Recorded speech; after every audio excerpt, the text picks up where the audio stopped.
बापाने 10 वर्ष मतिमंद मुलीची गळा आवळून खून केल्याची घटना मानपाडा मानगाव परिसरातील हरी म्हात्रे चाळीत रविवारी रात्री घडली। लवली मनोज अग्रहारी असं मृत मुलीचं नाव आहे। मनोज वय वर्ष 38 या निर्दयी बापाला मानपाडा पोलिसांनी बेड्या ठोकले। याबाबत मुलीची आई लीलावती हिने मानपाडा पोलीस ठाण्यात तक्रार दिली आहे।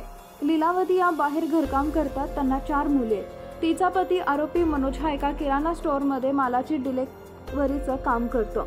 2 नंबर मुलगी लवली ही जन्मापासून मतिमंद होती। तिला बोलता व ऐकूही येत नव्हते।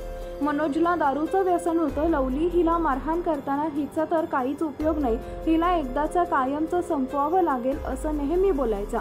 रविवारी संध्याकाळी पत्नी लीलावती घरकाम करण्यासाठी बाहेर गेली होती। घरात कुणी नाही हे पाहून मनोज कुमारने घरात असलेल्या लवलीचा गळा आवळून खून केला आणि तो पसार झाला। आरोपी मनोजची मोठी मुलगी कोमल एका भंगार दुकानात साफसफाईचं काम करते।